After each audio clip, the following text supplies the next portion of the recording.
Saigon builds a centralized system of governance, appointed loyal governors from Akkad to administer.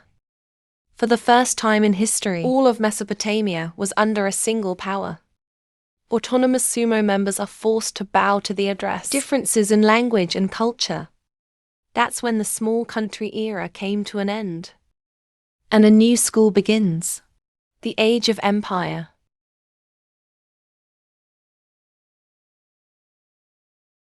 The birth of the Akatsuki Empire. It's not just a sword campaign. It's also a profound cultural shift. The Akatsuki didn't just destroy the Zuma legacy, that absorbs and reshapes it. They've adopted a complex background text system, adapted to write Akkad language, turn it into an administrative and diplomacy of the whole geography. The sumo gods also continue to be worshipped. So worship rituals and myths are kept, exists in tandem with the indigenous beliefs of Akkad people. It was this harmony that created a Mesopotamian civilization. Rich. Jason Summer is not just preserved, but land radiates further through the hands of the conquerors.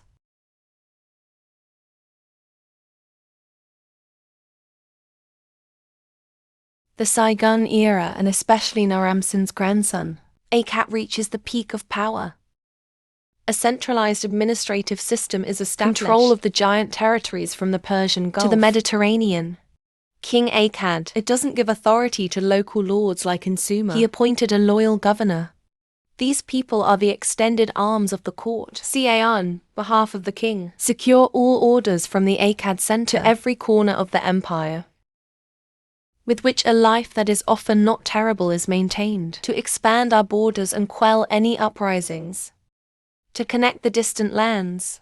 Akkad's people build quite developed road systems. They're solid blood vessels for command, movement of troops and cargo. But this power is not just military domination.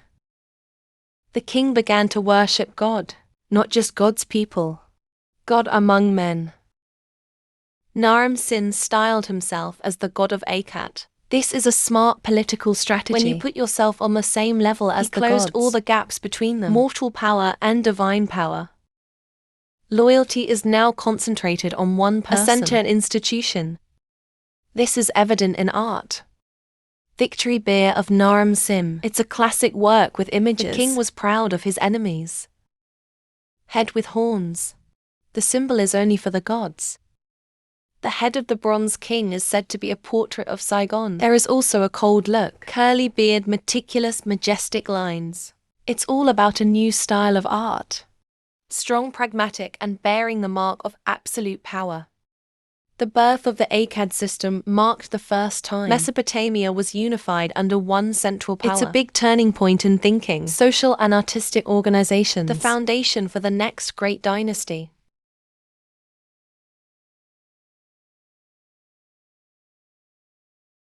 But to make Hung Thin, that does not last forever. After about 155 years, a cap starts to crack from the inside. The uprisings broke out constantly due to the burden of an overly centralized management system, super high policy, heavy tax to feed the military and the giant bureaucracy, slowly suffocating the cities. It makes people exhausted. Confidence in the king's ability to protect God's grace is also slowly eroding, especially when there are attacks from outside. It's getting more intense. At the same time, the waves coming in from outside came in like a storm. It's especially dangerous for Gotya, a mighty mountain tribe from across the globe, the rugged mountains of eastern Mesopotamia in present-day Iran. In the ancient writings, they're often described as savages because of the nomadic lifestyle and the brutality of war. The Goths did not come to build or establish order, but to plunder and destroy. Their arrival plunged Mesopotamia into chaos. It's a dark era that ancient texts still use to record themselves. Akkad quickly fell to the brink of collapse, and indeed, the attack of the Gutians was a fatal blow. This powerful empire collapsed completely in 2100 before Christ. Almost a century later, the Gupta profession took control of Mesopotamia. However, all the treatment is loose and ineffective. Can't build a solid management system like Akkad, as well as being unable to assimilate the city-states down open. But even in the broken, history still keeps a silent pulse. As the unorganized governance of the Gupta slowly wanes, Summer cities seem to have been submerged, rise again from the ashes. The land that was once destroyed. A period of revival. Short, but the glory has begun. That's Earth's third treat. This uprising was led by Utuhagan, a king from Uruk, who rallied the rebel Bangsamar cities and successfully drove the Goshans out of Mesopotamia. After this month, the discipline quickly moved to Tayanamu, founder of the third dynasty of Ur, heralding a brilliant renaissance for civilization. Sumer.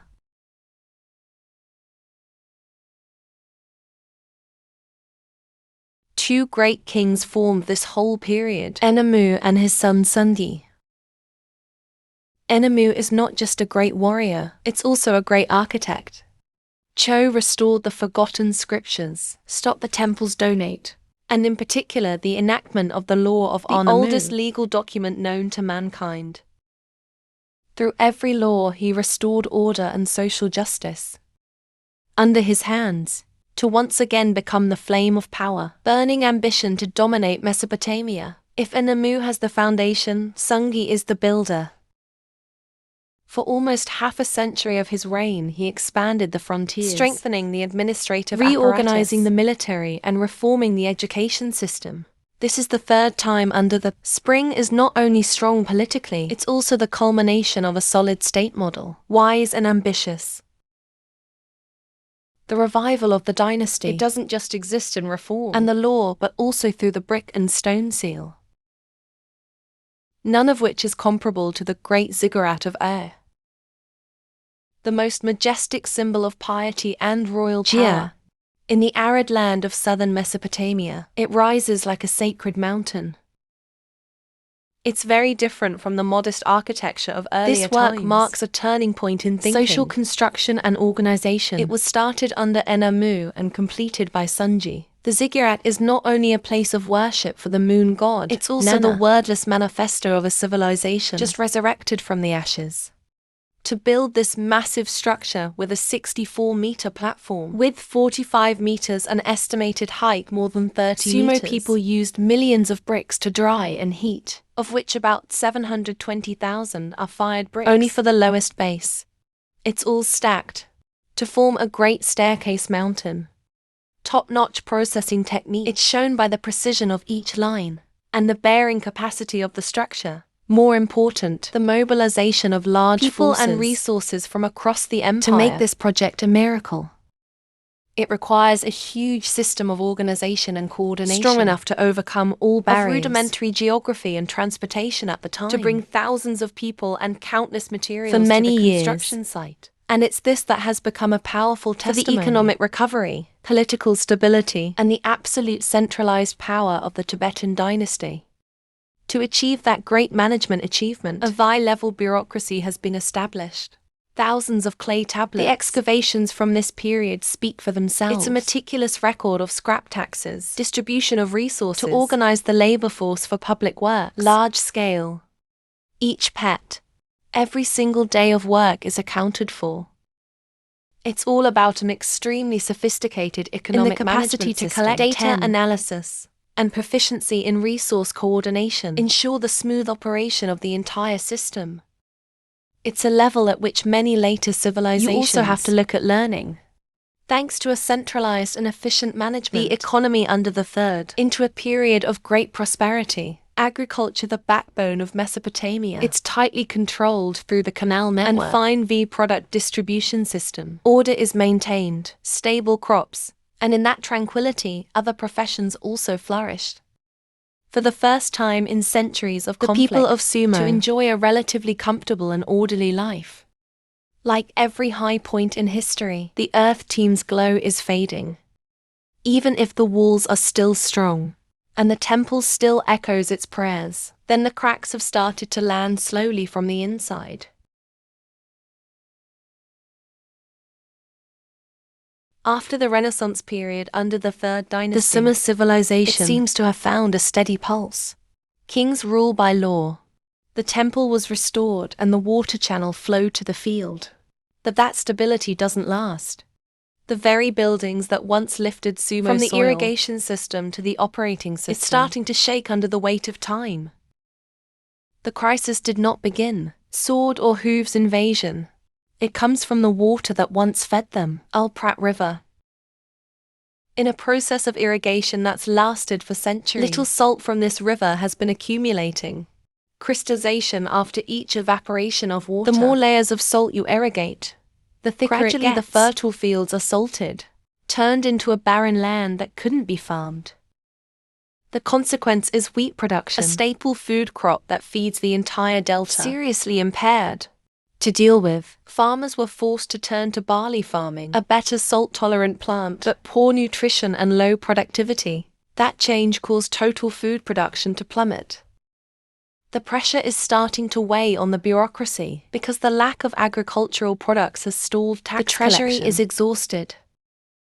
This makes the Chinese government, they are no longer financially capable to maintain military forces, pay for the official class, or doing public projects. And then they lose control of the entire system.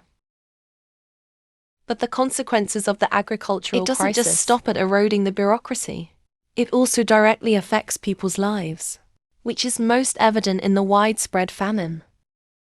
This forces many families have to leave their homeland to the south to find hope. In the North Ward, the flow of internal migrants is increasing, has changed the structure of the population. It also causes severe food stress, land in the receiving areas. The human body, nor is it outside the grim circle of life. This crisis, when food resources are scarce and meal quality declines, people's health is seriously affected. The Z-code analysis from the cemetery shows every single piece of bone is showing evidence of malnutrition, expressed through porous bone or underdeveloped tooth enamel. Besides, it's a sign of chronic disease, like osteoarthritis, along with shortened life expectancy, determined by biological age indicators. You can see the accident. Soil salinization has caused a serious agriculture. CEO of DCR from the economy, government to the lives and health of the people. But this is just the beginning. For the series of internal difficulties that this dynasty faced, the main factor is the angle of the pushing part in the third. It's corruption from the management that they were proud of.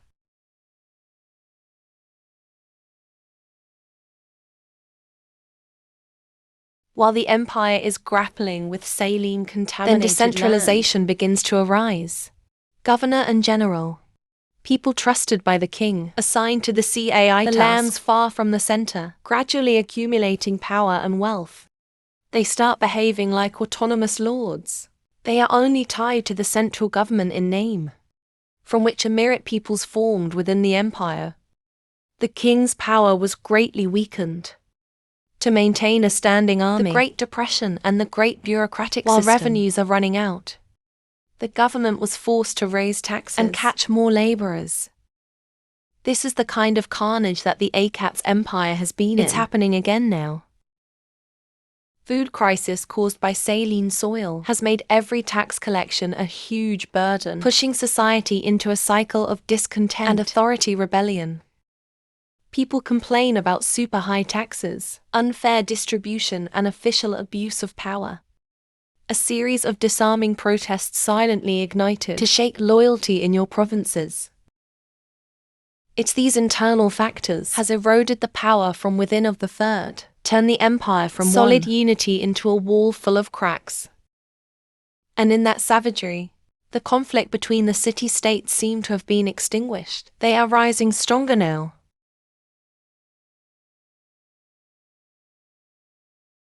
In the context of food and resource scarcity, due to saline soil contamination, set to quickly turn into a fierce war on the scale. But now they're tearing each other apart because of the faucet. Every field can be cultivated, instead of just claiming credit, or expand the borders as before.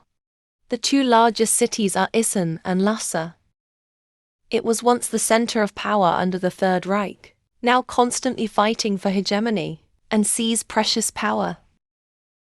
Both are willing to destroy the other's irrigation infrastructure, the lack of crops and plunder under the Red X. This doesn't just exacerbate hunger and make more people migrate. but also permanently destroying rare places. The ability to grow. Each battle is like an axe thrust into a rotten tree. Resources that should have been used to fix the crisis, maintaining stability and protecting borders, to be poured into the fratricidal. It's in the soft interior. A silent danger coming from the border.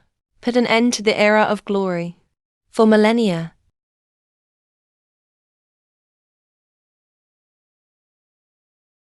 That's the Amorite. They took the nomadic mountains and spoke the Semitic language. Small waves from the Syrian desert in the west, flowing through the borders of Sumer. Amorites don't carry flags or chariots. That instructs according to livestock relatives, with the same desire to find pasture for settlement. It's not a sudden storm, but like raindrops quietly leaking into the cracks. This group of people gradually infiltrated the lands of Sumer. Every year their numbers are increasing, causing enormous population pressure. It weighs on the cities, which is already cramped by civil unrest and resource scarcity. Evidence for population change. It's not just word of mouth. That's clearly engraved on every tablet of the empire. Economic and management records under the third period, from land distribution transactions, until the list of workers proved this. In there, the Shamit-sounding names of the Amorite, increasingly popular. That they appear heavily in the main text Awake has exposed a dramatic shift in the structure of the population. It shows that Amorites are gradually integrating into Sumer society, not just through the notes. The impact of population change bold on the archaeological finds. In this geodesic underground, how ceramic plates bearing new styles began to appear. More. It is very different from traditional sumo pottery. Instead of being intricately decorated with intricate and religious symbols, the new ceramic pieces have a more simplified shape, little flower writing, and sometimes it's just simple lines or it's completely slippery. Change is not just about aesthetics, but also reflect a distinct manufacturing technique, and new cultural tastes are creeping in. With that, the archaeologists also found strange evasion practices away from the long tradition of this land. Instead of lying on your back with your hands down on your feet, like the sumo burials are common, there are many graves. The body was buried in a tight position, lying on your side or squatting. In addition, the funerary objects are also significantly different. It's not a pottery vase or sophisticated jewelry. Instead, their primitive weapons and tools reflect a more simple nomadic lifestyle. You can see every piece of pottery in every tomb. It's like whispering about a different culture. Is slowly penetrating, even disturbing the structure, the inherent fragility of sumo society, when the intrusion and the Amorite cultural influence increasingly wide land. Court. Third, we must act to deal with this threat. King Susin ordered the construction of a solid mud brick wall. The giant stretches for hundreds of kilometers, from the river Greece to the river Elphetis. It's often called the Susin Wall, or the Amorite Wall. It's expected to be a solid barrier, stop the footsteps of nomadic tribes from the west. But even though it's built on a massive scale, the wall didn't work as well as expected. Amorite, which is familiar with nomadic life and flexible passage, so we quickly found the loophole, and through the unfinished walls. They didn't just destroy part of the building, but also take advantage of river systems and remote less cultivated to continue to weave deep into Sumer territory.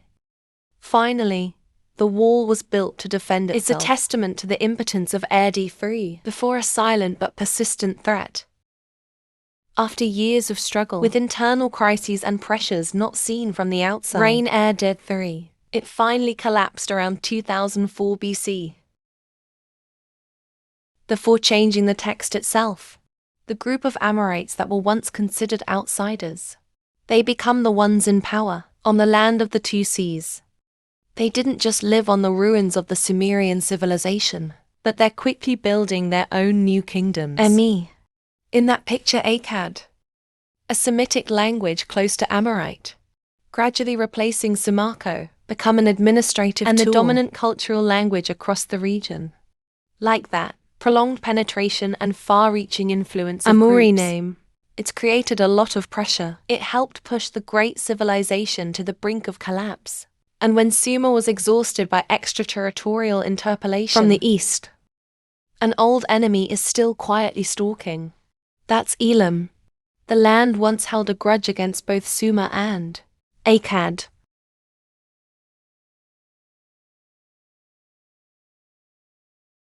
The feud between Elam and Mesopotamia dates back centuries. In the time of the mighty, Elam was subdued under the heel of the Sargon's conquest. Emperor. Under Edom, kings like Sun, the border continued to conduct devastating military operations, pillaging your territory and imposing Cai rule. 7 Defeat and humiliation that planted in Elena a hatred as deep as the sea. They quietly cultivate a will for revenge. Take the strength and wait patiently for the opportunity. And now, when the power of the Red Team has been shaken to the roots, the time to pay off the debt has finally come. About 2004 BC. Then, because of the ambitious and cruel king of the kingdom, A1, a power center of the Elven, launched a large-scale invasion of Mesopotamia. The target is none other than Earth, the symbolic capital of summer, where political power and cultural light are concentrated. But this is not just a land grab. It's also a well-calculated robbery, act of destruction, to erase the last remnants of summer from the stage of history. And couldn't escape the grim fate. What the archaeologists, the excavations revealed a systematic destruction. From the building burned to ashes, every ruined city, until the idol was mercilessly smashed. In the rubble and charred ruins, they found the remains of people. And even the great ziggurat of Ur, the most proud symbol of Sumer, nor escaped the destruction.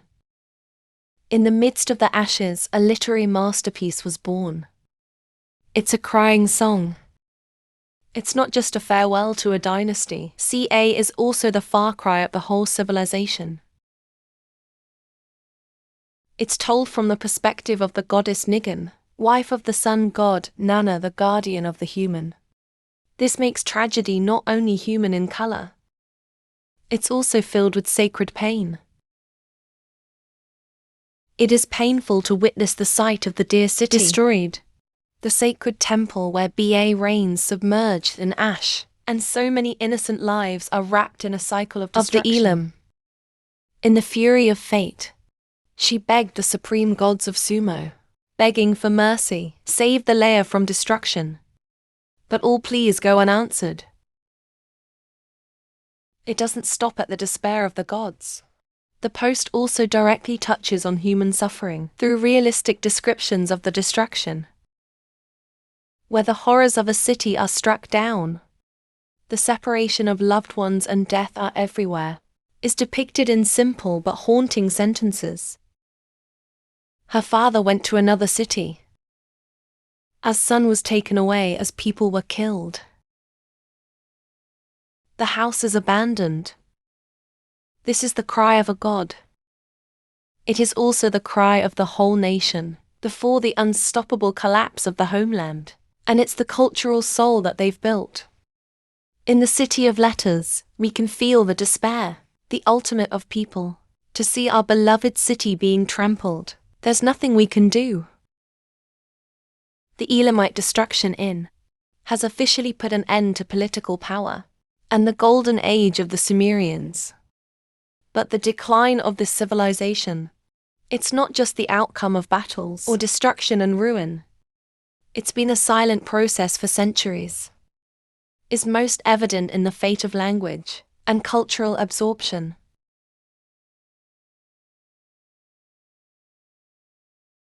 When the world collapsed and the Amorite kingdoms began to rise, language used every day in Mesopotamia also gradually changed. They're increasingly dominant in both population and power.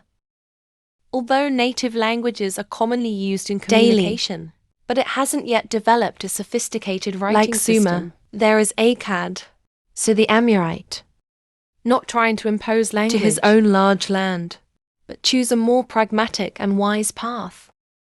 They continue to use ACAT, other Semitic languages, which has been standardized, and play a leading role in the administration trade since the ACAT Empire. This language doesn't just have a developed writing system suitable for management work, it's a familiar voice of the elite and traders across the two seas.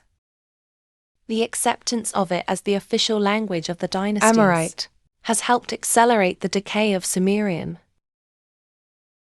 However, this word doesn't disappear immediately, but quietly retreat into the space of memory and knowledge. Many clay panels. It's found in schools across the country. It shows that people still teach it well and respectfully. Sumer is still preserved as the language of the stars for clerical scholars, and also AIs that want access to ancient knowledge. It has the same status as Latin in Europe, medieval times, although it's no longer spoken of in everyday life, but it's still the door to the world of epic literary laws and sacred religious texts. So Sumer, it's only now in temples and libraries, become the language of ritual and scholarship. This is the proof for the silent death of a language, echoed across the sea. But its disappearance from life, everyday life, is not meant to be. This great civilization has been completely wiped out. In fact, many of Sumer's core values continue to live on, to be inherited and integrate into the cultural flow of neighboring civilizations. The most obvious aspect of cultural absorption, its faith and mythology. When particular Semitic dynasties established Babylon in power, they're not in a hurry to get rid of the old gods of Sumer to impose their own beliefs. Instead, the Cai rulers have skillfully assimilated and integrated navigation Sumer entered his temple under my new name. So the continuity of Mesopotamian religious beliefs. Goddess Inanna, the supreme symbol of love, war and procreation in Sumerian beliefs. It's a classic example. She was worshipped under the name Ishtar in the world of Babylon. The name changed, but the power, the qualities and the myths that revolve around her, it's almost kept. Like Anlin, the powerful storm god of Sumer, who decides destiny, was assimilated into Bel in Babylonian religion. This shows that, even under the guise of a new language, the Sumerians were still at the center, in the spiritual life of the Semitic people. On the other hand, the cultural heritage is evident through solid and majestic structures. Ziggurat, sacred symbol of Sumerian religion. It continues to be built and developed in the following periods. Construction, massive staircase tower. It's become the center of big cities, showing the power of gods and empires. The most famous is the legendary Tower of Babylon, a giant ziggurat built in honor of the casting ghost god, the guardian god of this city. It's estimated to be about 90 meters high, with a square base with an equivalent length of edge. It's built mostly out of millions of bricks, drying mud at the core, and fired brick on the outside surface, mounted by asphalt. It's a popular waterproof material in Mesopotamia. This multi-tiered structure, along with the giant size and a central place in contempt, it's not just a testament to advanced construction techniques. It's also the pinnacle of inheritance and developed ziggurat architecture from the Sumer prototype. Outside of architecture, Van Ossumer's legacy is alive in ceremonies, and the festival is held annually. It was the Babylonian New Year's festival of Akitu. It's held to honor the motorcycle gods, especially Marduk, their supreme protector. Is meaning, who knows that, Akitu has deep roots in an ancient Sumo agricultural festival. That's the time Sumo people hold rituals to celebrate the barley harvest in the spring and pray for fertile land and livestock to grow. It was later enveloped in a cast of ghosts, become the central and ritual figure associated with dynastic power and destiny. Though core elements derive from Sumo's agricultural life, like praying for rain, belief in the revival of nature, and the cycle of life, is still one zeroth missing in the festival. This shows how the next dynasty, even with a new look, but still inherit and preserve the essence of a brilliant heritage. Even though I let 3 fall, and Sumo's been disappearing from everyday life, that this great civilization never really disappeared. Their origins have quietly retreated to become a precious legacy of scholarship, while the core cultural values of religion, architecture and rituals absorbed by the neighboring civilizations transform and continue to shape the appearance. Mesopotamia for millennia. Sumba address no longer exists on the map, but their legacy and lessons live on, whispered in the ancient ruins, waiting for us to listen. And that's why Sao's journey into the past, it will never end.